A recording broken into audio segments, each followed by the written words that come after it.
श्री सूर्य प्रताप शाही जी, कृषि विभाग के प्रमुख सचिव विभाग के राज्य मंत्री सरदार बलदेव सिंह, महानिदेशक उपकार डॉक्टर संजय सिंह जी, उत्तर प्रदेश कृषि अनुसंधान परिषद अपना स्थान दिया, उपकार के निदेशक अध्यक्ष अनुसंधान संस्थान कैप्टन विकास गुप्ता जी, दिनेश सिंह, अध्यक्ष गौ सेवा आयोग उत्तर प्रदेश आचार्य श्याम बिहारी गुप्ता जी, प्रमुख सचिव कृषि शिक्षा एवं अनुसंधान श्री रविंद्र कुमार जी, महानिदेशक इनक्रीसेट तेलंगाना डॉक्टर हिमांशु पाठक जी, डायरेक्टर गन्ना भारतीय गन्ना अनुसंधान संस्थान लखनऊ डॉक्टर दिनेश सिंह जी, आज के इस उत्तर प्रदेश कृषि विज्ञान कांग्रेस के इस 3 दिवसीय कार्यक्रम में यहां पर उपस्थित हमारे सभी कृषि वैज्ञानिकगण, अलग अलग जिन विषयों को लेकर के यह कृषि कांग्रेस आयोजित की गई है उसके विषय विशेषज्ञगण, शोधार्थीगण और उपस्थित बहनों और भाइयों, मैं सबसे पहले उपकार को और उनके साथ की उन सभी संस्थाओं को जिन्होंने उत्तर प्रदेश के अंदर कृषि विज्ञान कांग्रेस का आयोजन किया है, इसमें उत्तर प्रदेश कृषि अनुसंधान परिषद, उपकार, भारतीय गन्ना अनुसंधान संस्थान, अंतर्राष्ट्रीय संस्थान, उत्तर प्रदेश कृषि विज्ञान अकादमी, गौ सेवा आयोग, इन सब के द्वारा जो त्रिदिवसीय कृषि विज्ञान कांग्रेस का आयोजन किया गया, इन सभी को मैं हृदय से धन्यवाद देते हुए आप सभी इस फील्ड के वैज्ञानिकों को, विषय विशेषज्ञों को, शोधार्थियों का मैं उत्तर प्रदेश सरकार की ओर से हृदय से स्वागत करता हूं, अभिनंदन करता हूं। वास्तव में जब हम लोग इस महत्वपूर्ण विषय पर चर्चा करेंगे, 3 दिनों तक अलग अलग विषयों को लेकर के हम चर्चा करेंगे, तो कृषि और कृषि से जुड़े हुए उस सभी क्षेत्रों को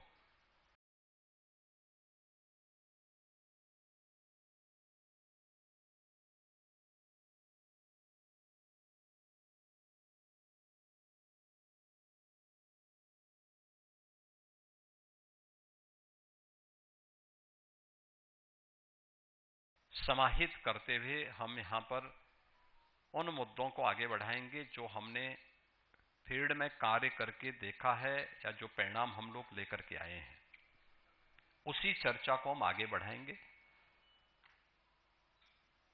अगर आप उत्तर प्रदेश की बात करते हैं तो यह भारत की सबसे बड़ी आबादी का राज्य है। सबसे बड़ी आबादी का राज्य इस बात का प्रमाण है कि जब यहां खेती के अनुकूल और जीवन के अनुकूल वातावरण रहा होगा, तब सबसे अधिक आबादी यहां बसी होगी, और वह आज भी हम सबको देखने को मिलती है। उत्तर प्रदेश जैसे राज्य में दुनिया की सबसे उर्वरा भूमि, दुनिया की सबसे अच्छा जल संसाधन, अगर आज भी आप देखते होंगे दुनिया के अंदर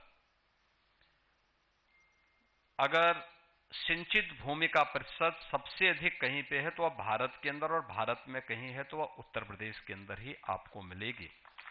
और जो प्रारंभिक शर्तें हैं उन सब शर्तों को पूरा करते हुए थोड़ा भी हम ध्यान दे दें तो कैसे परिणाम आते हैं। परिणाम किस रूप में सामने आते हैं? भारत की कृषि योग्य, भारत की कुल आबादी का 16 से 17% उत्तर प्रदेश में निवास होती, जनसंख्या उत्तर प्रदेश में निवास करती है। लेकिन कृषि योग्य भूमि में, भारत की कुल कृषि योग्य भूमि में कुल 11% यूपी के पास है, लेकिन खाद्यान्न उत्पादन इसी 11% भूमि में हम भारत के कुल खाद्यान्न उत्पादन का 21% उत्पादन अकेले उत्तर प्रदेश करता है।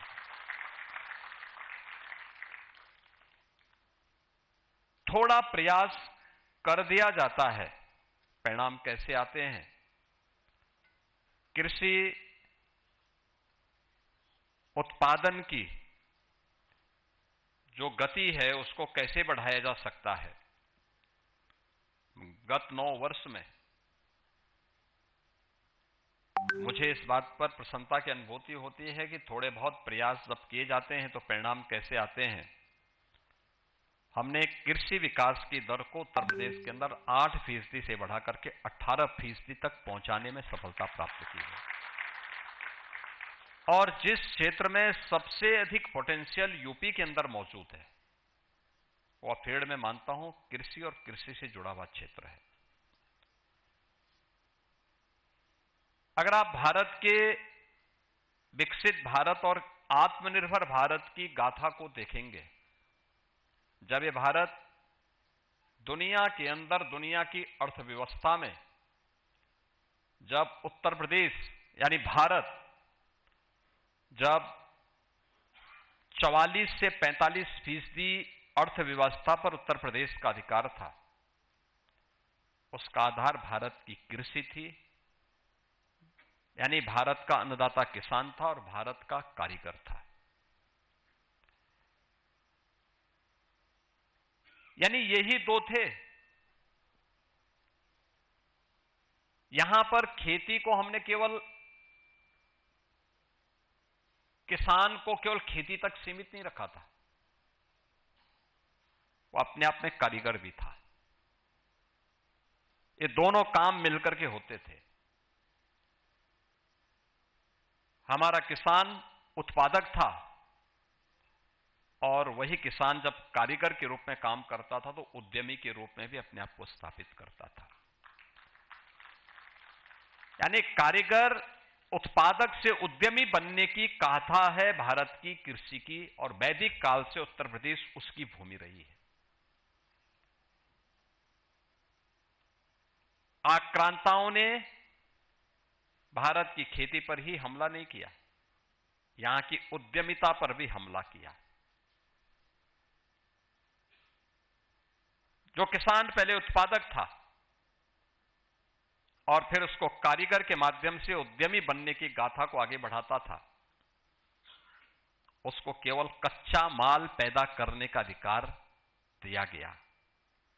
यहां का कच्चा माल बाहर जाता था, वैल्यू एडिशन का लाभ उन लोगों को मिलता था।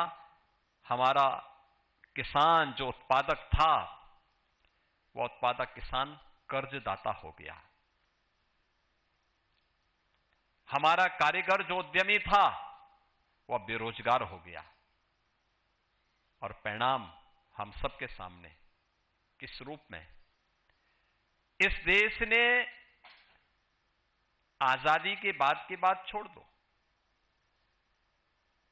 उससे पहले अगर आप देखते होंगे, आपने और इसमें यहां पर उपस्थित जितने भी कृषि वैज्ञानिक हैं, जितने भी शोधार्थी हैं, उन लोगों ने भारत के राष्ट्रगीत वंदे मातरम की गाथा को सुना होगा। यह भारत के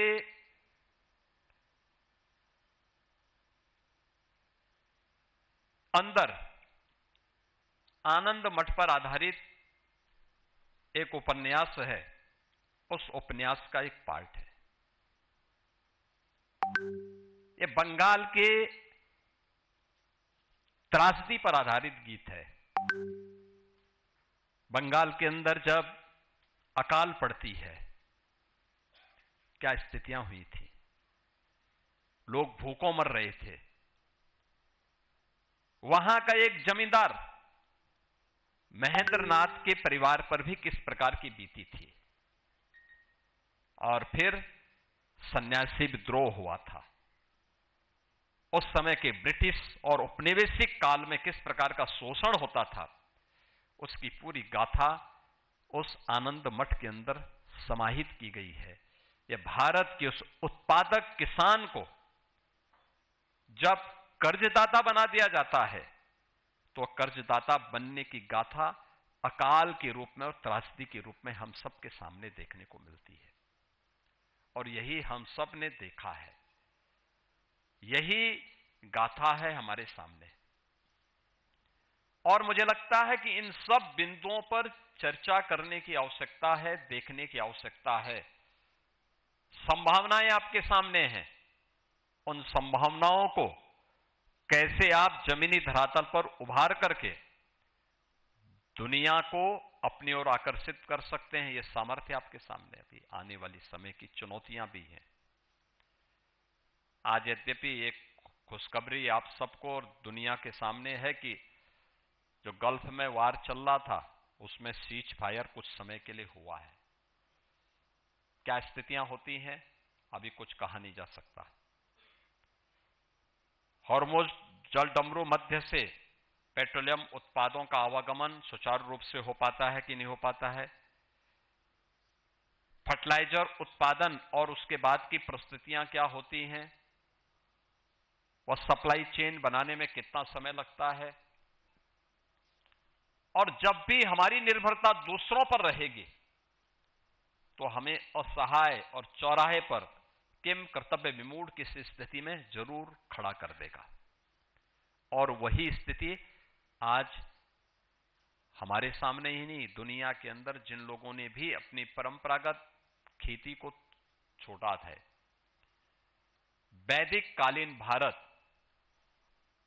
हमारे गांव की इकाई आत्मनिर्भर होती थी, उत्पादक और उद्यमिता जब किसानों के पास थी। एक साजिश के तहत उस आत्मनिर्भर इकाई को ही भंग किया गया। आज गांव बदहाल है, पलायन है। हर व्यक्ति सरकार को कोसता तो है, लेकिन शासन की योजनाओं से जुड़ने में कोताही महसूस करता है। हमने कोई ऐसा इकोसिस्टम नहीं तैयार किया जो हर सम विषम परिस्थितियों में टॉप टू बॉटम प्रत्येक कड़ी को जोड़ते हुए उन चुनौती का सामना करने को अपने आप तैयार कर सके। और इसीलिए हर पक्ष अपने अपने उसको लेकर के काम करता तो है, लेकिन उसके परिणाम किस रूप में आने चाहिए, ये चुनौती होती है। उत्तर प्रदेश जैसे राज्य में जहां मैंने आपको बताया सबसे अच्छी उर्वरा भूमि हमारे पास आज भी मौजूद है, सबसे अच्छा जल संसाधन है, 9 क्लाइमेटिक जोन आज भी उत्तर प्रदेश के अंदर मौजूद हैं। इसके अनुरूप वहां पर थोड़े से प्रयास हों, कैसे लोगों के उसको बदला जा सकता है। मैं गत वर्ष देखा कैसे जब प्रधानमंत्री जी के आह्वान पर एक कार्यक्रम प्रारंभ हुआ कि खेती की बात खेत पर, हम लोग कुछ जगहों पर गए। ये मई जून का महीना रहा होगा और हम लोगों ने देखा कि वहां पे तीसरी फसल खड़ी थी किसान के खेत में। खेतों में उतर करके हम लोग गए, हम लोगों ने किसानों से पूछा, संवाद किया पे क्या परिणाम है। उन्होंने कहा हमें प्रति एकड़ 1 लाख रुपए की बचत हो रही है मक्का की खेती करने पर। यानी 1 लाख रुपया एक किसान 1 एकड़ में प्राप्त कर रहा है। और ये तीसरी फसल है जिस प्रदेश में पहले एक फसल लेने में किसान को परेशानी होती थी, क्योंकि बिजली नहीं थी, पानी नहीं था, समय पे बीज नहीं मिलते थे, समय पे उसके लिए कोई प्रोक्योरमेंट सेंटर नहीं स्थापित होता था। हताशा थी, निराशा थी, खेती लोगों के एजेंडे का हिस्सा नहीं थी। कृषि विज्ञान केंद्र उत्तर प्रदेश में ऐसे पड़े हुए थे जैसे बंजर हो, बड़ी बड़ी झाड़ उगी हुई थी। और 17 में जब हम लोग इस दिशा में कार्य प्रारंभ किए, उस समय हमारा जो झांसी में सेंट्रल एग्रीकल्चर यूनिवर्सिटी है, उसके जो इस समय के वीसी हैं, उस समय वह कृषि विज्ञान केंद्र की दिशा से उत्तर प्रदेश में आए थे और उस समय उन्होंने इस दिशा में प्रयास प्रारंभ किया। आज मुझे बताते हुए प्रसन्नता है कि कृषि विज्ञान केंद्रों के बारे में जब मैं जानकारी लेता हूं जनपदों में, तो पता लगता है वहां सप्ताह में कोई ना कोई कृषि पर आधारित गोष्ठी और किसानों का प्रशिक्षण कार्यक्रम हो रहा है। डेमोस्ट्रेशन के माध्यम से वो किसान को बताते हैं कि ये काम इस रूप में होना चाहिए और इस परिणाम को इस रूप में हम ला सकते हैं। ये चेन बनी है कृषि विज्ञान केंद्र और कृषि विश्वविद्यालयों के आपसी समन्वय के माध्यम से। उन वैज्ञानिकों के पोटेंशियल को आगे बढ़ाने का काम आगे बढ़ा है। सरकार ने कृषि और खेती को भी एक एजेंडे का हिस्सा बनाया है और अन्नदाता किसान उसके साथ जुड़ा है। आज हम लोग अकेले गन्ना उत्पादक किसानों को, जिस उत्तर प्रदेश में 10-10 वर्षों से गन्ना मूल्य का भुगतान नहीं हुआ था, चीनी मिलें बंद हो रही थी, बेची जा रही थी, आज वे शुगर कॉम्प्लेक्स के रूप में काम कर रहा है और उत्तर प्रदेश देश का कुल गन्ना उत्पादन का 55% अकेले उत्तर प्रदेश उत्पादन कर रहा है। इथेनॉल उत्पादन 41 करोड़ लीटर से बढ़कर के लगभग 2.25 लाख करोड़ तक पहुंच चुका है। इतना 2.25 करोड़ लाख करोड़ तक ये पहुंच चुका है। यानी लगातार इसमें वृद्धि हो रही है और ये देश में नंबर 1 पर है। हम लोगों ने अब तक गन्ना किसानों को ही, अगर आप देखेंगे तो लगभग 2,90,000 करोड़ रुपए से अधिक की राशि गन्ना किसानों के खाते में हम डीबीटी के माध्यम से भेज चुके हैं। थोड़ा सा प्रयास हो, कैसे चेंज लाया जा सकता है। आज मुझे बताते हुए प्रसन्नता है, उत्तर प्रदेश के अंदर जो 122 चीनी मिलें चल रही हैं, उनमें से 106-107 चीनी मिल ऐसी हैं जो 6-7वें दिन गन्ना मूल्य का भुगतान कर दे रही है। यानी गन्ना मूल्य के भुगतान में लेट नहीं। ये सब कुछ आपस में जुड़ा है। लोग नए नए चीनी मिल लगाने के लिए कहां आगे आ रहे हैं। हम कह रहे हैं नहीं भाई, थोड़ा रुक जाओ, गन्ना कम ना पड़े, पहले टेक्नोलॉजी अपनाओ। गन्ना उत्पादन बढ़ा है, थोड़ा सा प्रयास है, टिश्यू कल्चर ने उसमें स्थान लेना प्रारंभ किया है। लोगों ने नई तकनीक अपनानी प्रारंभ की है, अच्छे बीज आने प्रारंभ हुए हैं, समय पे बीमारी को चिन्हित किया जाता है और उस बीमारी का समाधान का रास्ता भी निकलता है। लेकिन इस सब के बाद भी कैसे हम भारत की प्राचीन पद्धति के अनुसार उत्पादन बढ़ाने के साथ साथ उसको पोषण के साथ कैसे हम जोड़ सकते हैं, यह एक चुनौती हम सबके सामने होगी।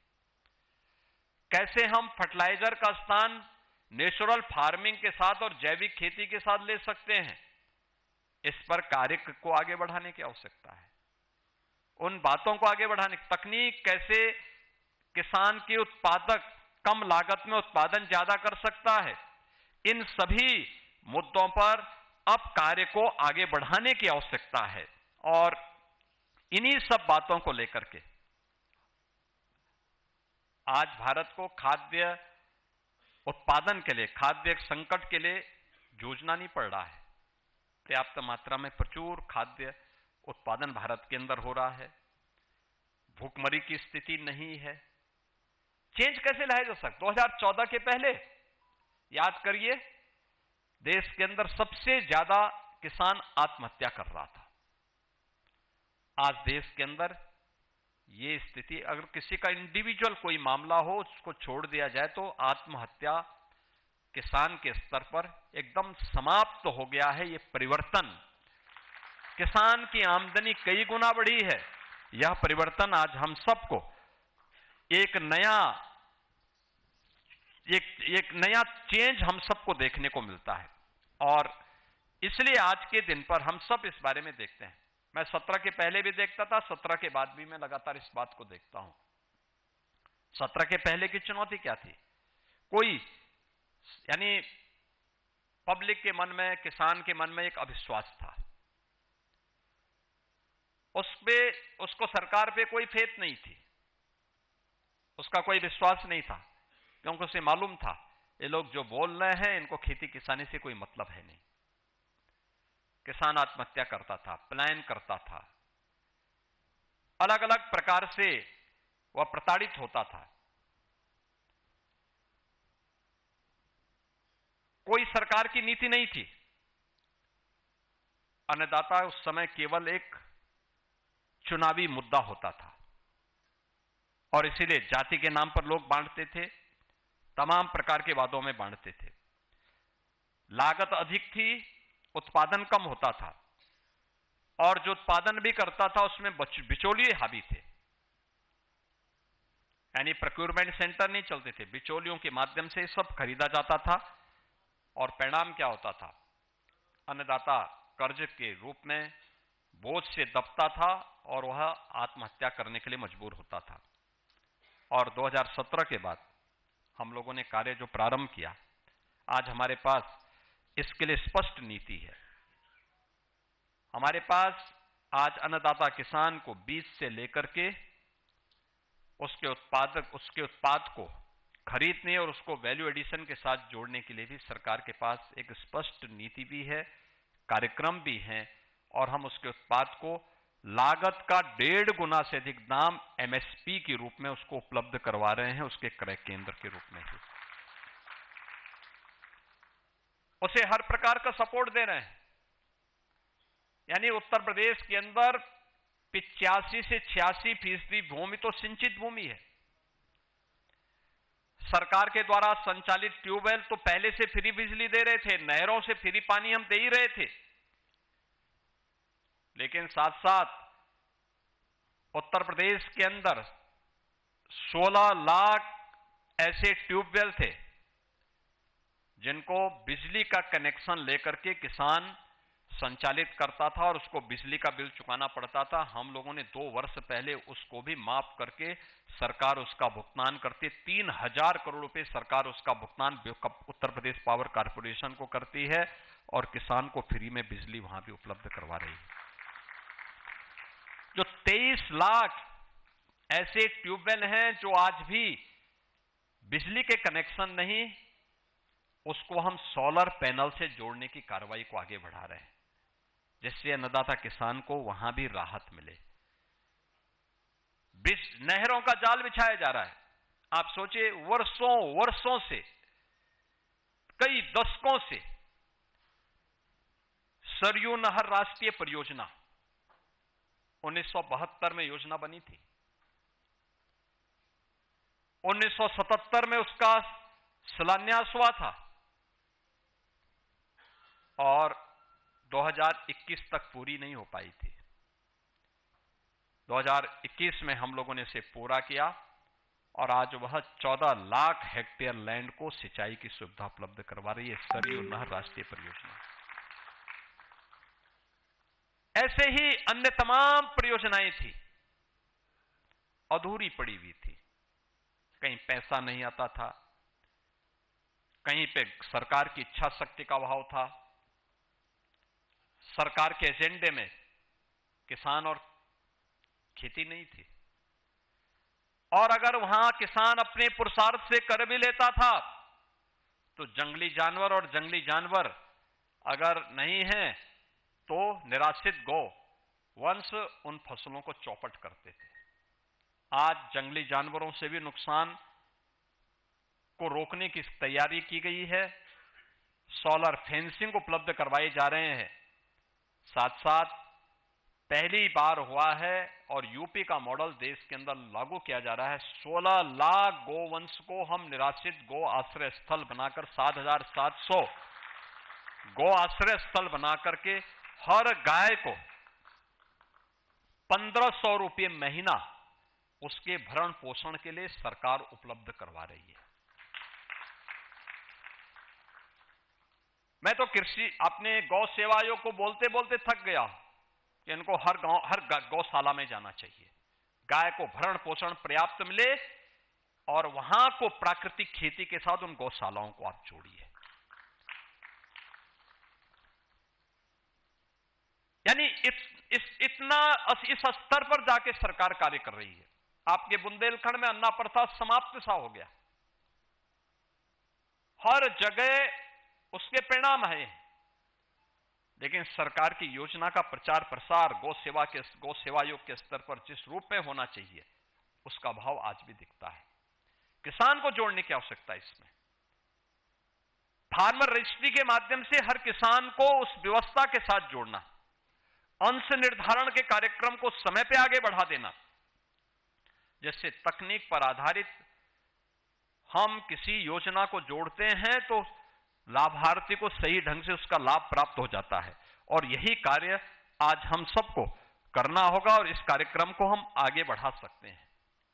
हमें याद रखना होगा, हमें जब यहां पर हम इस त्रिदिवसीय कृषि विज्ञान से जुड़ी हुई इस कांग्रेस के समिट के आयोजन कर रहे हैं और इस कांग्रेस में उन तमाम मुद्दों पर हम चर्चा करेंगे। उन मुद्दों को जरूर प्रयास करिए कि प्रोडक्शन को प्रोडक्टिविटी में हम कैसे बदल सकते हैं। यह सबसे महत्वपूर्ण बात होगी, यानी केवल उत्पादन नहीं अपितु कम संसाधनों पर अधिक उत्पादन, कम लागत अधिक उत्पादन। और इसमें हमें खेती और किसान की एफिशिएंसी पर ध्यान देना होगा। यह कैसे हो सकता है? तकनीक से संभव है। दूसरा, प्रोडक्टिविटी को कैसे हम प्रॉफिटेबिलिटी में बदल सकते हैं, यानी जो कम संसाधन से अधिक उत्पादन, और इसमें अन्नदाता किसान की आय को बढ़ाने के लिए क्या कार्यक्रम हम कर सकते हैं, कैसे उस कार्यक्रम को हम आगे बढ़ा सकते हैं। और फिर प्रॉफिटेबिलिटी से प्रॉस्पेरिटी, यानी अन्नदाता किसान की आय बढ़ाने के साथ ही उसको उसकी खुशहाली के साथ जोड़ना है। अन्नदाता खुशहाल होगा तो देश खुशहाल होगा, समाज खुशहाल होगा। और इसके लिए हमें कहीं एक जगह सहारा मिलती है तो वह है, सबसे पहला है टेक्नोलॉजी।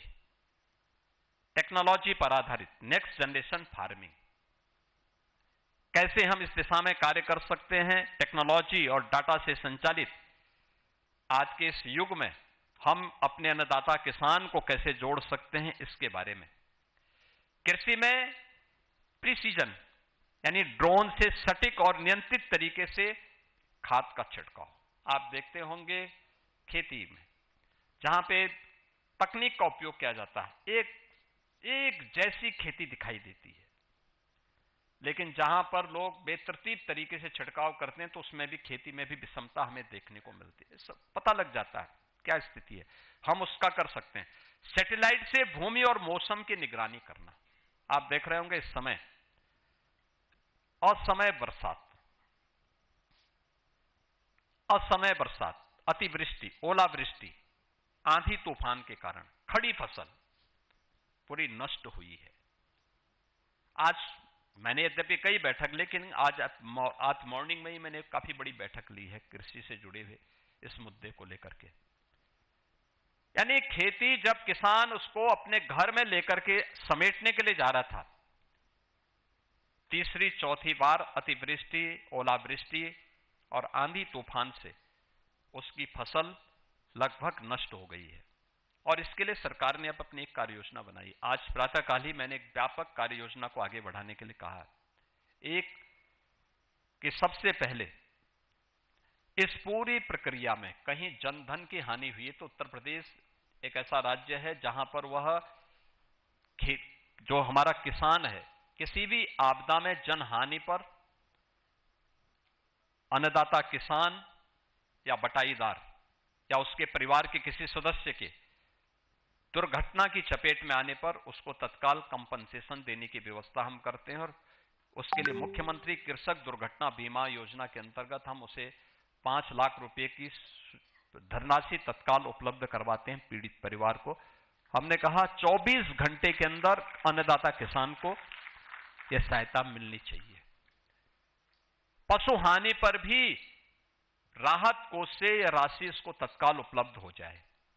अगर किसी किसान का या किसी नागरिक का आवास अग्निकांड की चपेट में, तूफान की चपेट में, अतिवृष्टि या ऐसी किसी चपेट में आ गया, तत्काल उसके लिए मुख्यमंत्री आवास योजना में एक आवास उसको उपलब्ध करवाने की कार्रवाई भी करें।